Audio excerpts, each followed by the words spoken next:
சொல்லுங்கப்பா. தம்பி வேலை பாக்குற கடையில ஓனர் நான் தான். சரிங்க. மரியாதையின் மறுபெயரே தம்பி தான்.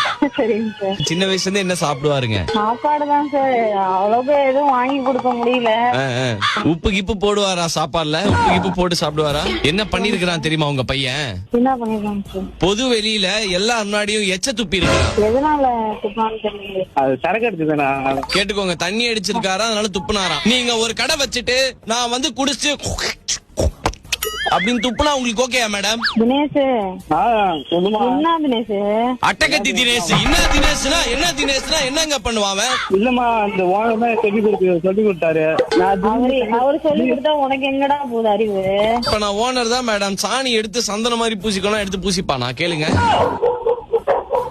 மேடம். அந்த நாயை மியூட்ல போடுங்க மேடம். நாய் வேற குலைச்சலே இருக்குது, எரிச்சலா இருக்குது. மியூட் பண்ணுங்க மேடம் நாய. கம்பெனில எல்லாருக்கும் திருஷ்டி சுத்தி போட்டோம். போடும்போது தூன்னு சொல்லி துப்ப சொன்னேன். என் பொண்டாட்டி கையில எவ்வளவு எச்சு துப்பிக்கிறான் தெரியுமா மேடம்? அம்மா திருஷ்டி எடுப்பல, அப்ப துப்பும் போது நீ துப்பி இருக்கியா இல்லையாடா? எச்சுதான் துப்பாங்களா? சமைக்கவே விடல நான் அவள. ஐயோ, அடுத்தவங்க எச்சுன்னு சார், அது எப்படி சமைக்க விட முடியும்? ஏன்டா தினேஷ் இப்படி எனக்கு பண்ற? பொய் சொல்றாருமா அவரு. பொய் சொல்றேனா மேடம்? பொய் சொல்றேனா? அப்ப என் பொண்டாட்டி கைய வேணா மோந்து பாருங்க மேடம். வந்து அவருதான் துப்பு துப்புன்னாருமா. சொல்லு, துப்பு துப்பு துப்பு துப்பு துப்பு குமரேன்னு சொல்லு. வந்து துப்பு சொன்னாங்களாமே, துப்பு கேட்டவனே டேய்.